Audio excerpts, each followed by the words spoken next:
Bonjour à tous. Bonjour à tous. Je vois que vous êtes tous en train de vous connecter.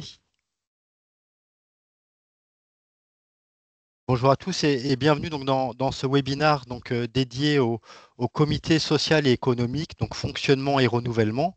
Nous sommes vraiment ravis de vous accueillir aujourd'hui pour aborder vraiment un sujet clé des relations sociales au sein de l'entreprise. Alors que vous soyez en phase de mise en place du CSE, en préparation de son renouvellement ou tout simplement en quête de réponse sur son fonctionnement au quotidien, ce webinaire est vraiment conçu pour vous apporter et répondre à toutes vos questions. Nous savons que la gestion du CSE peut soulever en fait de nombreuses interrogations et donc ce webinaire devrait vous apporter en fait toutes les réponses à vos questions. Pour vous guider sur ces thématiques, nous avons le plaisir d'accueillir en fait deux juristes, nos deux juristes habituels. En fait, ils sont tous les deux spécialisés en droit social au sein de notre service conseil et ils vont vous apporter un éclairage vraiment précis et pragmatique en fait sur ces enjeux. Alors Jules Magnan, bonjour Jules. Bonjour Alexandre, bonjour à toutes et à tous. Donc toi, tu es juriste spécialisé en droit social au sein de notre service conseil. Tout à fait. Et on a Déborah Iglesias qui est en train de se connecter, en fait, qui sera en back-office pour répondre en fait en direct à toutes vos questions. Alors, pour poser vos questions, c'est super simple. Vous connaissez le fonctionnement maintenant. Vous avez un petit onglet QR en fait en haut pour questions-réponses. Vous posez vos questions et en fait, soit Déborah vous répondra directement en fait dans cet espace, soit bien sûr à la fin de ce webinaire, en fait, on ouvrira une session de questions-réponses pour répondre à l'intégralité des questions. Vous avez également la possibilité de pouvoir ajouter des réactions et de pouvoir en fait utiliser également l'outil conversationnel. Bien sûr, à l'issue de ce webinaire, on vous partagera le document de présentation de Jules. Euh, je te propose, Jules, en attendant que tout le monde se connecte, c'est peut-être d'aborder avec toi le sommaire que tu as préparé. Bien sûr, tout à fait, Alexandre. On va s'intéresser donc en globalité au comité social et économique. Alors, pourquoi maintenant? Parce que on a eu une ordonnance, en fait, les ordonnances Macron de 2017, qui avait été rendue en septembre, qui avait fait basculer en fait le comité d'entreprise en comité social et économique. Et c'est la raison pour laquelle il y a une certaine périodicité, puisque on va dire pendant cette période de septembre, octobre, novembre jusqu'à décembre, beaucoup de sociétés étaient passées au CSE. Donc on va voir ensemble un petit peu ce qu'il en est, surtout au niveau de la mise en place avec les effectifs, savoir à partir de quel moment on doit mettre en place le CSE, les élections, le moyen de faire en fait, hein, et donc cette fameuse périodicité des élections qui ont lieu tous les 4 ans, on le verra ensemble. Ensuite, on s'intéressera au statut et aux missions des représentants du personnel, des membres du CSE à proprement parler. Et puis également à tout ce qui va avoir attrait au fonctionnement du CSE, aux réunions, aux consultations, mais aussi à l'utilisation des heures de délégation dont disposent les représentants du personnel et les membres du CSE, et enfin les moyens, les budgets du CSE à sa disposition. Nickel, je vois que tout le monde est quasiment connecté. On va pouvoir débuter donc avec le premier chapitre, en gros qui est un peu la question d'introduction, quand et comment mettre en place en fait un CSE.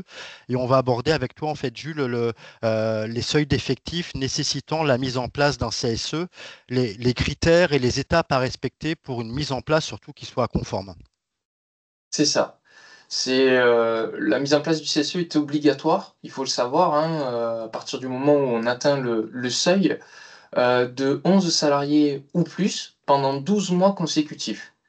Donc, en tant qu'employeur, il est en fait important de vérifier le seuil, enfin, ce seuil-là, et surtout l'effectif de sa société, puisqu'à défaut, il y a un délit d'entrave, en fait, qui peut être reconnu pour un employeur qui volontairement ne mettrait pas en place le CSE, n'organiserait pas les élections professionnelles. Ce délit d'entrave, il est puni d'un an de prison ferme et de 7 500 € d'amende. Donc ce n'est pas à prendre à la légère, même si ce sont bien sûr des montants maximums. Et le pénal requiert toujours la volonté, en fait, l'intention de la part comment dire, de l'accusé, de la personne qui commet une infraction. Ici, il faut quand même faire attention parce que c'est véritablement obligatoire. Donc attention à ne pas prendre à la légère ce seuil. Et comme l'a dit Alexandre, donc, on va vérifier ensemble bien la bonne conformité de vos sociétés. Donc, on l'a dit, la première condition, c'est que le CSE doit être mis en place dans les entreprises de 11 salariés ou plus, et ce, pendant 12 mois consécutifs. Donc, il faut qu'il y ait un effectif mensuel, en fait, qui se suive pendant 12 mois. Si j'ai le 11e ou le 12e mois où on descend à 10 salariés, bien là, effectivement, dans cette situation-là, je repars sur une période de 12 mois consécutifs où il va falloir que je vérifie si j'atteins 11 salariés. On est vraiment sur quelque chose de glissant. Donc, c'est 12 mois. Il suffit qu'il y ait un seul mois pendant lequel on n'atteint pas cet effectif pour pas avoir l'obligation d'organiser des élections, de mettre en place le CSE. Donc voilà un petit peu sur comment dire, la première condition. La disparition du CSE est également, alors elle se fait sans formalité, à l'expiration des mandats élus, mais de la même manière si l'effectif de l'entreprise n'a pas été atteint pendant 12 mois en fait consécutifs avant la fin du mandat. Donc c'est ce même fonctionnement des 12 mois en fait consécutifs. Donc voilà un petit peu pour cette condition d'effectif à proprement parler, à atteindre. Et maintenant, on va voir ensemble qu'est-ce qu'on entend par l'effectif. Donc rentre dans la détermination de l'effectif. Ben, les salariés en CDI à temps plein, ça c'est logique, qui vont compter à chaque fois pour un salarié. On va avoir également les salariés en télétravail à domicile, à temps plein également. Donc là, c'est un petit focus sur le télétravail puisqu'il est de plus en plus mis en place. Si j'ai un salarié qui fait du télétravail, que ce soit voilà, 2 jours par semaine ou même à 100%, mais il compte comme un salarié classique à temps plein. C'est logique, hein. La seule chose qui va rentrer en compte, c'est savoir s'il est à temps partiel ou pas. On a les fameux salariés en contrat de travail intermittent qui comptent également. C'est un contrat de travail particulier. Et puis les salariés en CDD. Les salariés en CDD comptent également, sauf le salarié qui viendrait en fait remplacer un salarié absent, y compris quel que soit le motif d'absence, que ce soit un congé maternité, congé d'adoption, congé parental d'éducation, ou peu importe, sur des congés payés par exemple. À partir du moment où on a un salarié qui vient remplacer un autre salarié, on ne va pas le compter, c'est logique, puisque on part du principe que on va compter le salarié qui est déjà absent. Donc voilà un petit peu pour ce cas particulier. Hormis ce cas-là, pour les salariés en CDD, accroissement temporaire d'activité ou autre, bien là on va les prendre en compte dans l'effectif. On va prendre en compte également les salariés qui sont là de manière temporaire, au prorata bien de leur temps de présence au sein de la société. Donc à ce niveau-là, attention à bien décliner, hein, à bien proratiser. Et puis le petit focus sur les salariés à temps partiel. Alors quelle que soit la situation, qu'ils soient en télétravail, qu'ils soient à temps plein, peu importe. Alors enfin qu'ils soient à temps partiel, mais je veux dire en présentiel. Euh, on les décomptera au sein de la société au prorata de leur temps de présence. Alors là, c'est assez simple. Je prends un exemple. J'ai un salarié qui fait un mi-temps. Bien, on va compter 0,5. Donc, dans votre effectif, vous allez avoir un effectif qui sera déterminé avec un chiffre parfois à virgule. À ce niveau-là, attention à bien prendre en compte ces proratisations. On ne fera pas, pour le coup, là, d'arrondi. On s'en tiendra effectivement à l'effectif décimal à virgule pour voir si on atteint 11 salariés ou pas. On a également les salariés mis à disposition. Euh, les salariés mis à disposition par une autre société, on le rappelle, et qui sont mis à disposition dans une entreprise utilisatrice. Et donc, derrière, il faudra voir, par contre, on prendra ces salariés en compte dans l'entreprise utilisatrice uniquement s'ils ont 1 an de présence continue au sein de l'entreprise utilisatrice. Et là, auquel cas, il faudra les prendre en compte.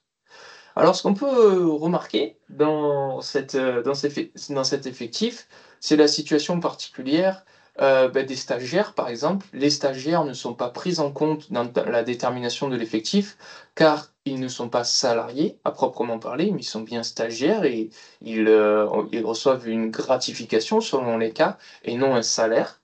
On ne prendra pas en compte, et ça c'est pour être exact, un peu plus, c'est une exception un peu plus notable. On ne prend pas en compte, en fait, les contrats d'apprentissage et les contrats de professionnalisation, malgré le fait que ceux-ci, et on va le voir, peuvent voter, en fait, au sein des enfin, comment dire? Au sein des élections, hein, professionnelles. Donc ils peuvent voter, ils peuvent, même, à ce niveau-là, se présenter selon les conditions. Donc voilà ce qu'il en est. Attention à cette petite exception des contrats d'apprentissage, ça serait dommage de devoir mettre en place des élections alors que vous n'y êtes pas obligé. Donc voilà à qui s'adresse, en clair, cette obligation, de mise en place, du CSE. On voit vraiment que la mise en place, elle est vraiment technique. Il y a vraiment des critères précis à respecter. Alors maintenant, on va passer directement en fait, au deuxième chapitre, Jules, sur comment organiser efficacement les élections du CSE. Alors c'est vrai que les élections du CSE peuvent aussi vous paraître complexes. Et là, tu vas expliquer comment les organiser de manière simple, efficace, mais surtout toujours en restant conforme avec la législation. Exactement, on va faire un petit topo, un petit résumé sur ces fameuses élections professionnelles qui sont à mettre en place dès lors qu'on a atteint, l'effectif, ou, lors du renouvellement, en fait, des mandats en cours. Donc à ce niveau-là, il faut savoir que, comment dire?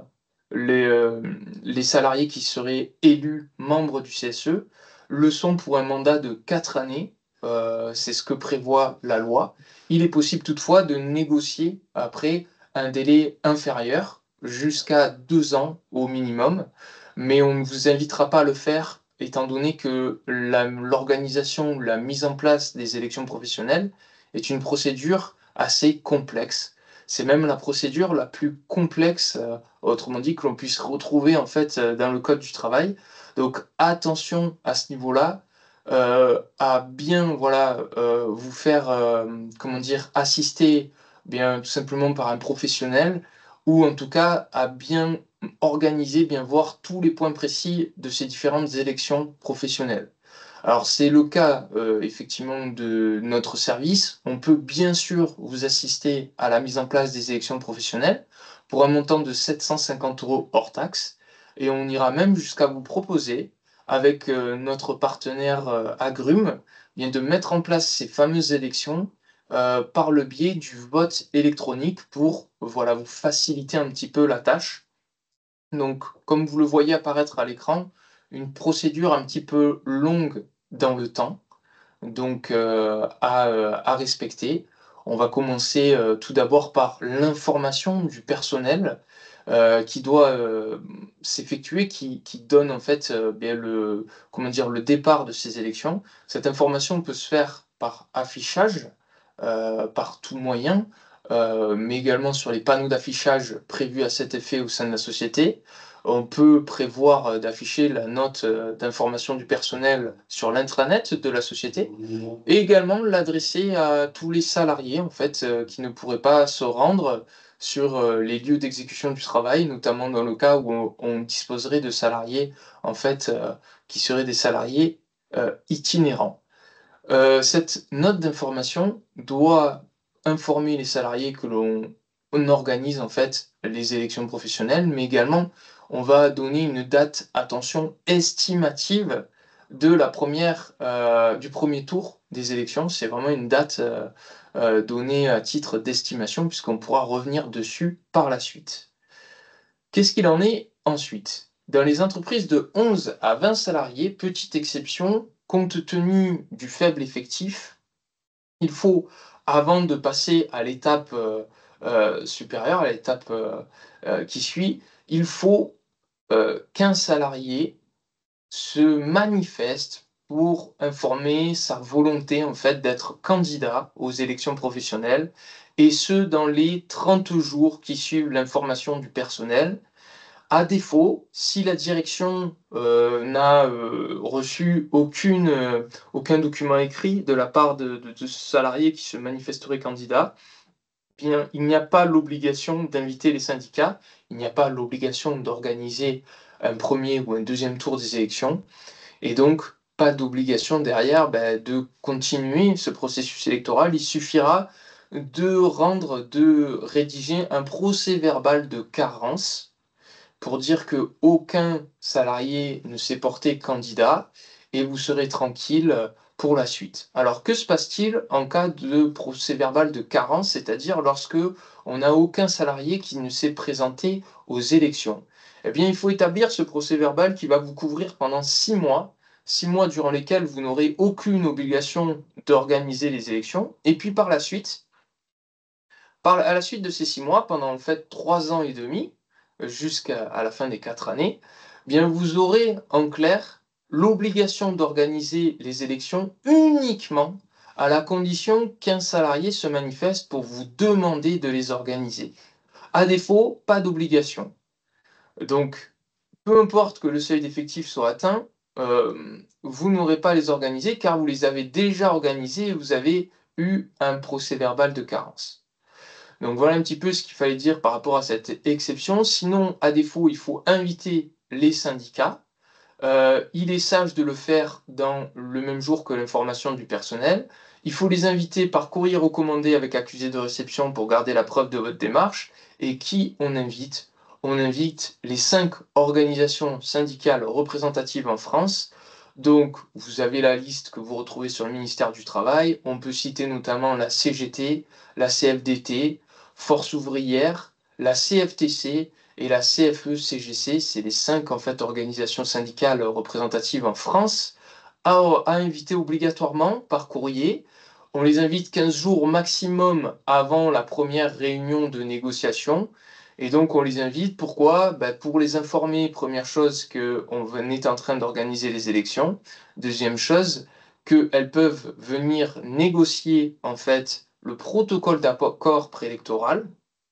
Et également, bien, comment dire, présenter un candidat qui les représentera.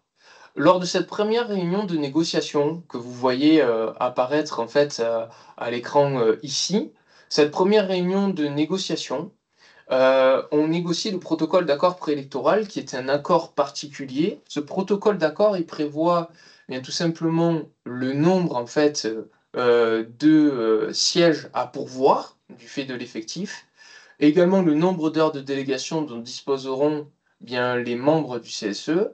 Et enfin, il prévoit surtout le calendrier des élections avec les dates estimées. Donc, vous le voyez sur la note d'information du personnel, c'est une date estimative puisqu'on va tout fixer dans le protocole d'accord préélectoral. Par la suite, une fois ce protocole d'accord préélectoral alors fixé, qu'est-ce qu'il en est? Il en est, alors soit en fait on va négocier lors de la réunion de négociation avec les syndicats qui se sont présentés, soit on est d'accord et donc on suit ce qui est fixé dans le protocole, soit sinon, si on n'est pas d'accord, il faudra dans ce cas-là demander en fait tout simplement l'intervention de l'inspection du travail pour valider le protocole. Donc attention sur ce sujet, puisque ça peut être délicat. Et si enfin aucun syndicat ne se présente, ce qui arrive parfois, dans ce cas-là, c'est vous qui allez fixer tout seul le protocole d'accord préélectoral et lancer donc cette fois-ci les élections. Par la suite, que se passe-t-il? Le premier tour des élections doit être organisé dans les 90 jours maximum qui suivent l'information du personnel.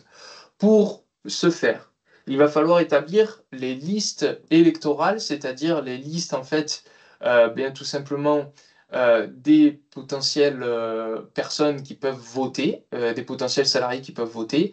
Donc pour ça, pour voter, il faut avoir 3 mois d'ancienneté, avoir 16 ans et bien sûr ne pas être déchu de ses droits civiques. La deuxième chose, pour pouvoir se présenter, il faut avoir 18 ans et avoir 1 an d'ancienneté. Donc voilà un petit peu les conditions.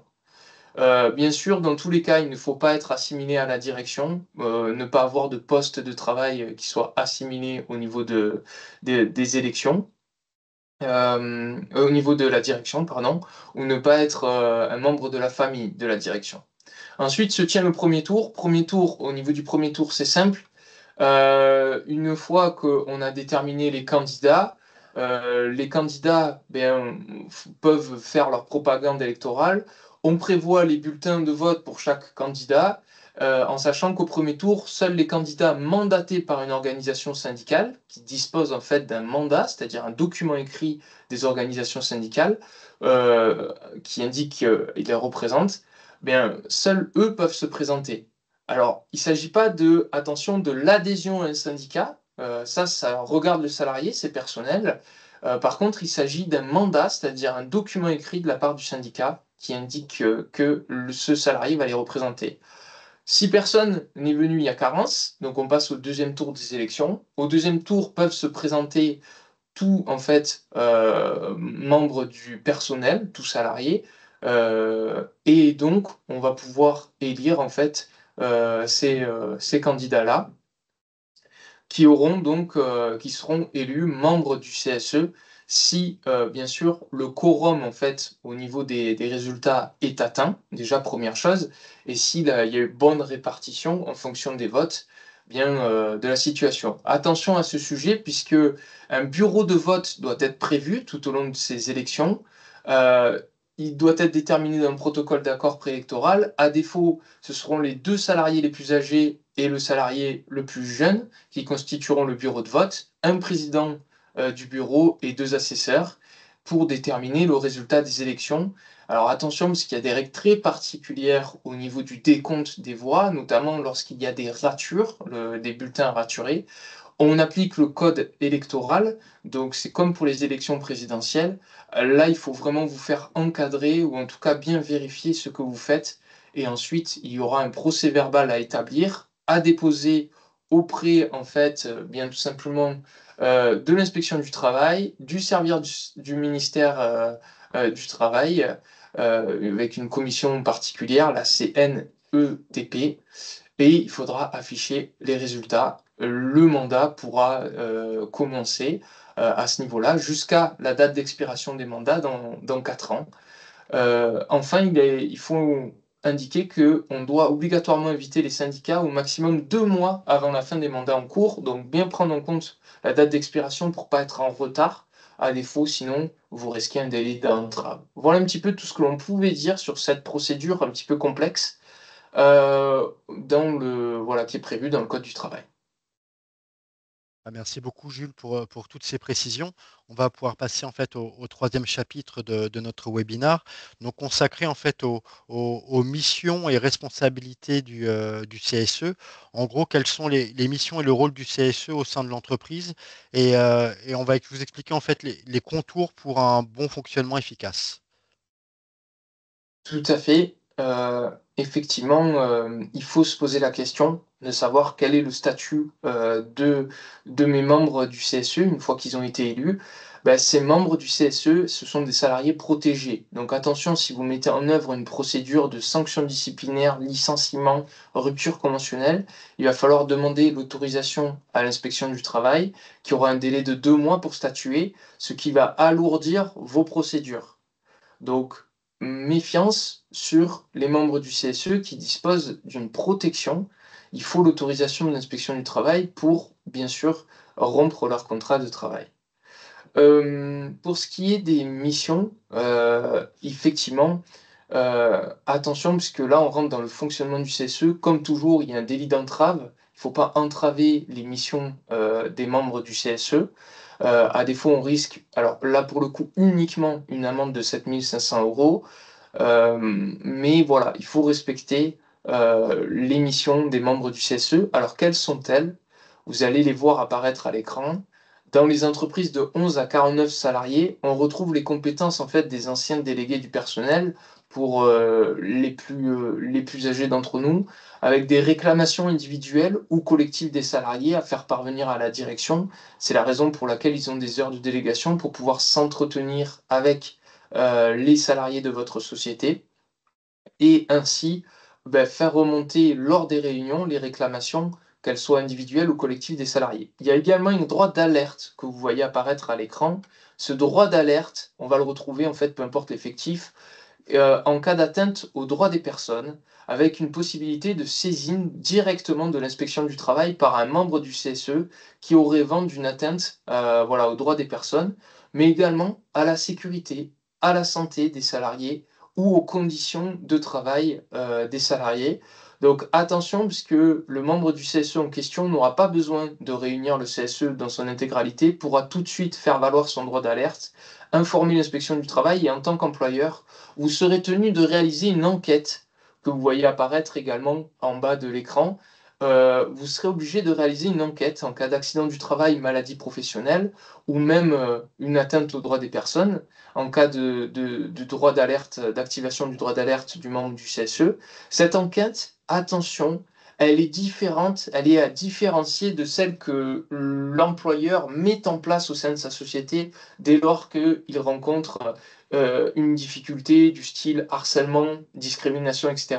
Ben là, on va plus loin, on fait une enquête conjointe. Donc, il faut parfois, en tant qu'employeur, mettre en place deux enquêtes différentes. Une enquête en interne, en tant qu'employeur, pour prouver qu'on remplit bien son obligation de sécurité des salariés, et également une enquête avec les membres du CSE.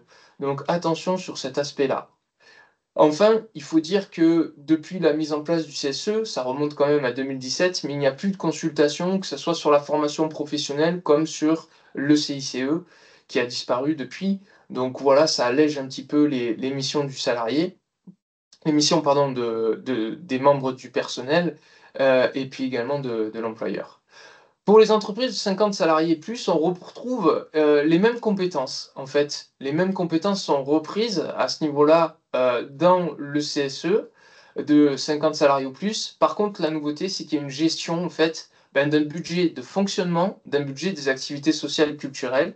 Il y a un droit d'alerte également qui est conservé en fait à ce niveau-là. Il y a la consultation maintenue sur certaines consultations annuelles.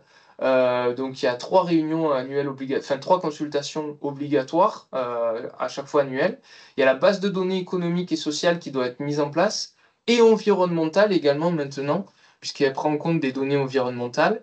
Cette base de données économique et sociale, elle prend en compte quoi? Elle prend en compte un certain nombre d'indicateurs à mettre en place, à indiquer aux membres du personnel. On retrouve également des attributions de l'ancien CHSCT en matière de conditions de travail, de santé, d'hygiène, de sécurité. Voilà un petit peu ce que l'on pouvait dire. Et vous retrouvez les CSE d'établissement, bien sûr, à conserver si jamais vous avez plusieurs établissements et à mettre en place avec un CSE central. Enfin, on retrouve un petit cas particulier, c'est la commission santé, sécurité, conditions de travail dans les entreprises d'au moins 300 salariés. Donc, on ne va pas s'y intéresser plus que ça. C'est vraiment dans des cas très particuliers. C'est pour les sites également Céveso et installations nucléaires. On retrouve les compétences de l'ancien CHSCT. En fait, c'est des salariés membres du CSE qui vont se spécialiser à proprement parler dans ces conditions, dans ces commissions. Vous retrouvez également d'autres commissions selon l'effectif, un petit peu en fonction voilà, des situations.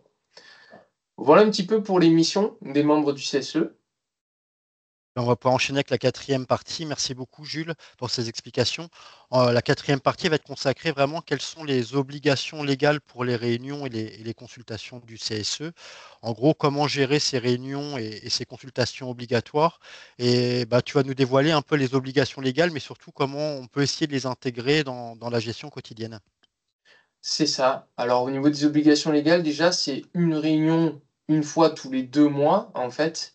Donc à proprement parler, il faut bien veiller à mettre en place cette réunion.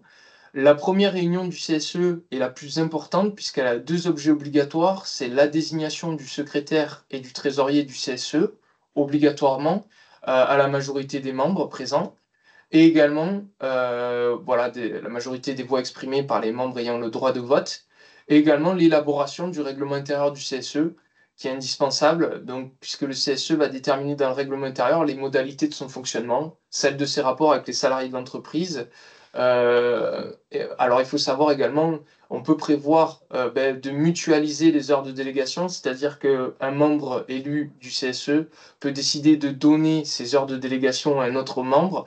Alors il y a certaines règles à conserver, c'est-à-dire qu'un membre ne peut pas recevoir plus de la moitié des heures de délégation d'un autre membre en plus.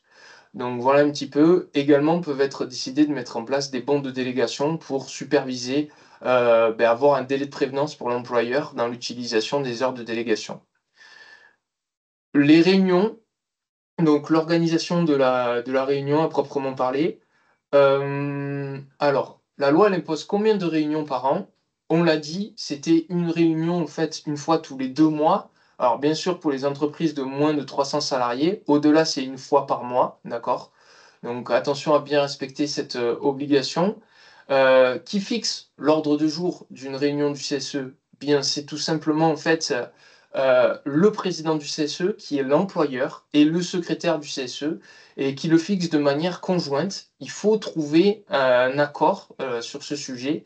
À défaut, on sera obligé d'aller jusque devant le juge pour établir l'ordre du jour. Donc pour ne pas arriver à ce stade-là, il faut se mettre d'accord. On peut reporter en fait, certaines, consultations, certains ordres du jour à de précédentes, réunions.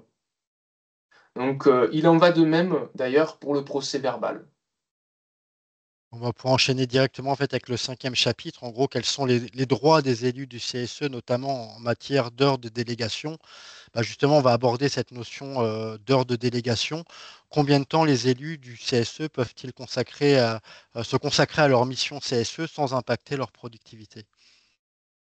C'est ça. Alors, c'est exactement ça. C'est vrai que ça va, Alexandre, tout à fait, ça va impacter la productivité. Pourquoi? Parce que vous le voyez apparaître à l'écran, 10 heures par mois pour, en fait, les membres du CSE dans les entreprises de moins de 50 salariés.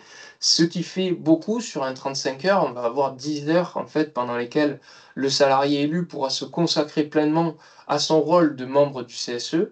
Il ne sera pas en production et pourtant sera payé, en fait, de la même manière. Ça rentrera en compte dans le temps de travail effectif.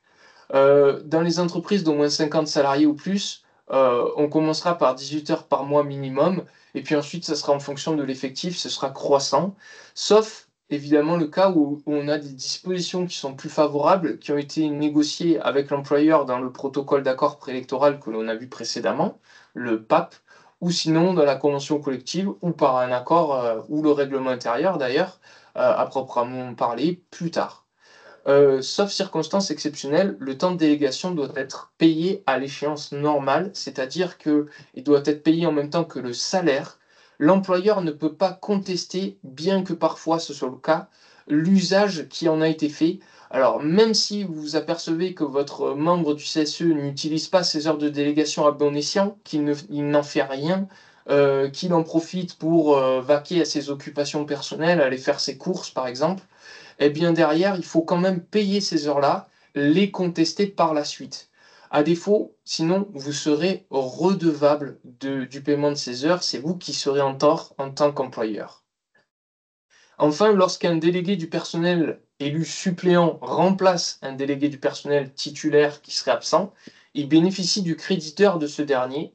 Alors, il peut être prévu, en fait, on l'a vu dans la slide précédente, bien, dans le règlement intérieur en fait, du CSE, il peut être prévu, à proprement parler, de prévoir que les membres élus suppléants du CSE puissent bénéficier d'heures de délégation ou puissent utiliser celles des membres en fait titulaires. Il est même prévu qu'ils puissent, les membres suppléants peuvent participer aux réunions que vous voyez ici, dont on a parlé ensemble, même si en fait ils ne viennent pas remplacer un membre titulaire, ils viendraient en bonus. Bien, ça peut être prévu. Voilà. La loi, par contre, n'oblige pas à ces fameuses formalités. Donc voilà un petit peu ce qu'on pouvait dire sur les heures de délégation.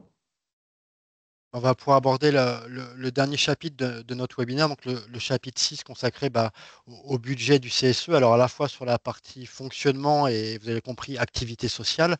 Est-ce que le budget du CSE est bien géré? Apprenez bah, comment équilibrer les budgets de fonctionnement et des activités sociales et culturelles bah, pour un CSE performant en fait aujourd'hui. C'est ça, c'est ça. Un CSE performant, c'est un CSE en fait qui a des budgets équilibrés, comme l'a dit Alexandre. C'est important en fait de voir qu'il y a deux budgets au sein du CSE, un budget de fonctionnement qui ne sert qu'au fonctionnement du CSE, c'est-à-dire tout ce qui va être frais Internet, téléphone, ordinateur, Vous pouvez avoir également des abonnements juridiques, prendre un cabinet d'avocats et puis également recourir à des expertises dont la majorité des expertises sont payées par l'employeur, hormis certaines, notamment une sur la consultation annuelle de la société. Vous en avez une autre dès lors qu'il va y avoir des licenciements pour motif économique, dans certains cas. Donc ça dépend des conditions, mais pour ces expertises en particulier, mais là c'est le CSE qui va devoir les payer par soi-même et donc recourir à un expert comptable pour bien en fait, bien comment dire, étudier les documents comptables fournis par l'employeur dans le cadre de la base de données économiques et sociales. Donc c'est important d'avoir un budget de fonctionnement qui soit équilibré. On n'y pense pas assez. Quand on parle de CSE, on parle souvent activité sociale et culturelle. Mais il ne faut pas oublier qu'il y a un fonctionnement derrière à avoir. Et enfin, vous avez le deuxième budget, celui qu'on connaît tous, le budget des activités sociales et culturelles, la destination des salariés, donc pour payer en fait bien certaines activités sociales et culturelles pour les salariés. Donc, à ce niveau-là, qu'en est-il du budget de fonctionnement? Il est défini par le Code du travail à hauteur de 0,20% de la masse salariale dans les entreprises de 50 à 2000 salariés. C'est la masse salariale brute qui est constituée, en fait, au niveau de cette définition, par l'ensemble des gains et rémunérations soumis à cotisation sociale. Il est possible, si on a un CSE central et des CSE d'établissement, de donner un petit peu d'argent au CSE central pour qu'il puisse fonctionner, puisque le CSE central est constitué de certains membres des CSE d'établissement, mais ne va pas disposer de budget, en fait, de fonctionnement. Et à proprement parler également, vous avez la possibilité derrière de faire un transfert du reliquat du budget par délibération du CSE. Ça peut se faire dans un sens, en fait, comme dans l'autre. Et à hauteur de combien? Bien à hauteur de 10% de l'excédent, 10% du reliquat du budget en fin d'année. Attention à bien le manipuler parce que si on procède à ce transfert, derrière, attention en cas de mauvaise gestion des comptes, on ne pourra plus le faire pendant 3 années à venir et l'employeur ne pourra plus nous aider sur le paiement de certaines expertises pour l'avenir, pendant 3 années. Enfin, le budget des activités sociales et culturelles, qui est une contribution facultative de l'employeur, qui est exercée principalement au bénéfice des salariés, mais de l'ensemble des salariés. Il n'est pas possible de mettre en œuvre une condition d'ancienneté, nous a récemment indiqué l'URSSAF et la Cour de cassation. Donc attention à ce niveau-là, dès lors que l'on met en place des conditions discriminatoires. Y ont droit également les contrats d'apprentissage, les contrats de professionnalisation. Et le montant en fait, du budget, il est fixé par accord d'entreprise. Ou sinon, à défaut, il est au moins égal au rapport de la contribution à la masse salariale de l'année précédente. Qu'est-ce que ça veut dire? Ça veut dire en clair que l'employeur peut décider de ne rien verser si jamais il n'a rien versé dans le budget des activités sociales et culturelles. Il n'y aura pas de budget. Par contre, si jamais il verse quelque chose, il faut qu'il verse au minimum le même montant que l'année suivante, plus le rapport, la proratisation par rapport à la masse salariale de l'année précédente. Donc attention, dès lors que l'on verse, eh bien, il va falloir verser pour l'avenir. Voilà un petit peu à ce niveau-là ce que l'on pouvait dire sur le CSE. Bah, merci beaucoup, Jules, pour l'ensemble de ces précisions. On voit qu'en effet, bah, c'est très technique, en fait, hein, d'où la nécessité aussi d'un accompagnement spécifique avec des personnes expertes en fait, et spécialisées. On va pouvoir passer en fait, à la partie des questions-réponses. Bonjour, Déborah, tu es là? Bonjour à toutes, bonjour à tous. Donc, Déborah, c'est la personne, la juriste également donc, de notre service conseil qui vous répondait en fait, en back-office. Est-ce qu'on a eu beaucoup de questions lors de ce webinaire? Oui, beaucoup de questions, d'interrogations, des cas un petit peu précis, voilà. Donc, si on vous a pas répondu, on reviendra vers vous et là, on va essayer de répondre rapidement à quelques questions qui restent. Alors, Jules, Vas-y. on a une question. Bonjour, quelle est la modalité de versement du budget? Est-ce qu'il y a une date, une période, une fréquence? Et est-ce qu'on doit le mettre dans le PAP? Alors, c'est une bonne question, effectivement. Oui, Euh, à ce niveau-là, la modalité de versement, c'est le fait, tout simplement, première chose, d'ouvrir en clair un compte bancaire pour le CSE. compte bancaire dont les droits d'accès sont uniquement limités aux membres du CSE, et l'employeur va verser sur ce compte bancaire le budget dont il est redevable. Par rapport à la date, elle va être fixée en fait à la fin de l'année effective. Donc ça va dépendre bien du mandat des membres du CSE. À la fin de la première année, il faudra verser le budget. Il est possible de prévoir autrement et de le verser effectivement en amont, mais attention à ce niveau-là, à ne pas s'en mêler les pinceaux dans ce cas-là, et il faut que cette règle soit clairement indiquée dans le règlement intérieur du CSE. Enfin, la fréquence, elle est annuelle. On doit verser chaque année, une fois, le budget. On ne peut pas se permettre de l'étaler dans le temps. Alors, il est possible, par contre, d'étaler le versement du budget dans le temps, si cela est prévu par le règlement intérieur du CSE. Enfin, pour finir, ça peut être prévu effectivement dans le protocole d'accord préélectoral, mais ce n'est pas véritablement l'accord précis où le mettre en place, ça sera plus, à notre sens, le règlement intérieur du CSE. Mais c'est possible de le fixer dans le protocole d'accord préélectoral. Merci. Ensuite, question sur les heures de délégation. Si le salarié ne les prend pas, faut-il lui payer ses 18 heures par mois? Alors, un salarié en fait qui ne prendrait pas ses heures de délégation ne verrait pas ses heures de délégation rémunérées.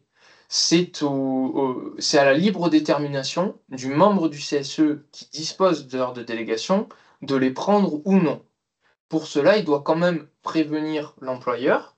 Il peut le prévenir en fait en respectant un délai de prévenance suffisant, pas au dernier moment. Mais il est bon dans ce cas-là de mettre en place des bons de délégation. C'est en fait un système qui est prévu par la jurisprudence de la Cour de cassation, qui a été autorisé et que l'on peut mettre en place dans le règlement intérieur du CSE pour prévoir un délai de prévenance suffisant et également avoir un document écrit qui indique combien d'heures de délégation on prend, etc. Puisque l'employeur doit tenir un compte de ces heures de délégation et doit rémunérer le nombre d'heures de délégation prises par le membre du CSE uniquement. S'il ne prend pas ses heures de délégation, dans ce cas-là, il faut qu'il travaille à côté pour, en fait, atteindre déjà son quota d'heures qu'on lui demande d'effectuer et également donc son salaire. Merci. Autre question un peu dans la même mouvance à laquelle tu as répondu, c'est est-ce que les délégués ont l'obligation de les prendre tous les mois? Car dans mon entreprise, aucun délégué ne les utilise. Voilà.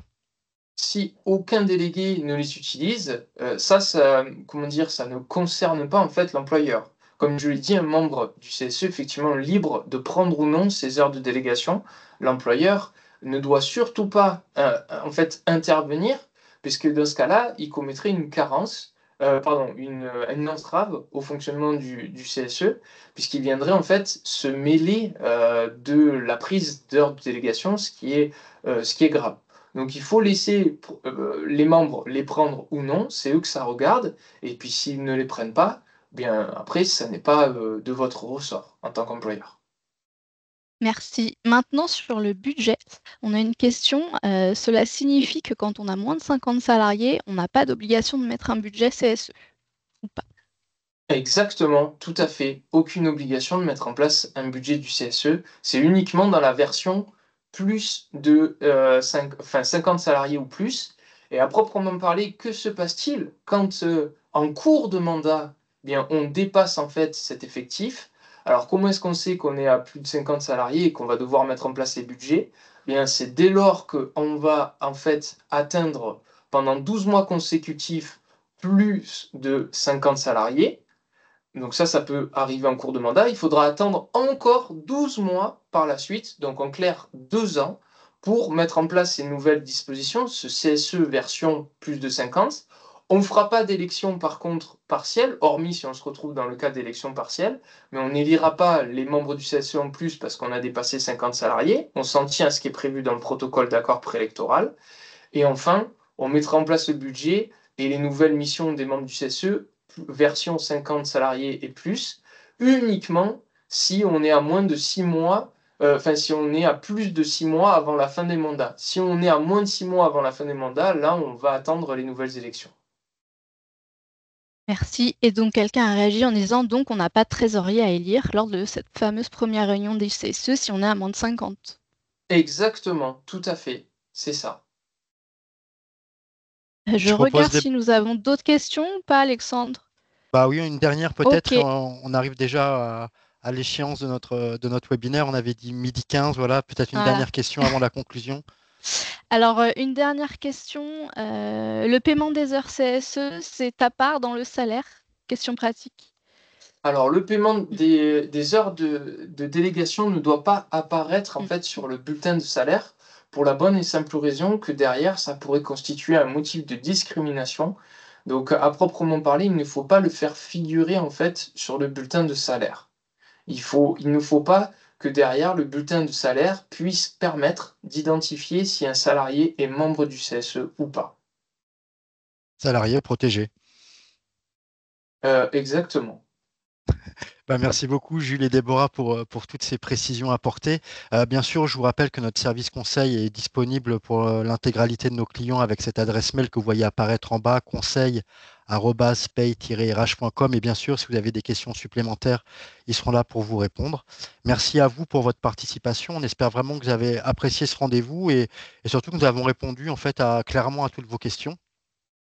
Vous allez recevoir très rapidement le replay de ce webinaire, le document de présentation que vous a présenté Jules, également nos fiches pratiques dédiées, donc bien sûr au CSE et à son fonctionnement, et bien un lien vers notre enquête de satisfaction pour continuer à améliorer à la fois le format et le contenu de nos webinaires. Avant de conclure, je voulais vous rappeler la formation complémentaire proposée par la PRH Academy, donc notre centre de formation pour explorer plus en profondeur et de manière complète le fonctionnement et le renouvellement du CSE, notamment avec un focus sur le détail des calendriers à organiser, mais surtout la mise en place de la fameuse BDESE, afin de devenir un ou une experte et être certain de la conformité légale de vos décisions. Notre webinaire touche à sa fin. Merci encore pour votre participation.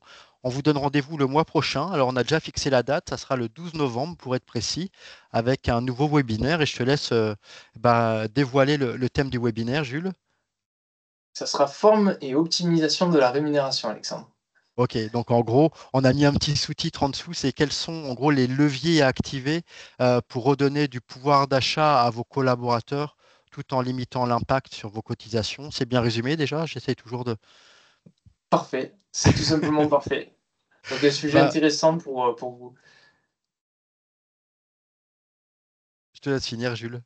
Ah, un sujet intéressant en fait pour les employeurs, pour permettre d'optimiser voilà, la rémunération. Merci encore à tous pour votre participation et puis on vous donne à très vite. On vous donne rendez-vous très vite, donc le 12 novembre pour un nouveau webinaire. Très belle fin de journée à tous et très bon appétit. Merci beaucoup, au revoir. Merci à toutes et à tous. Merci.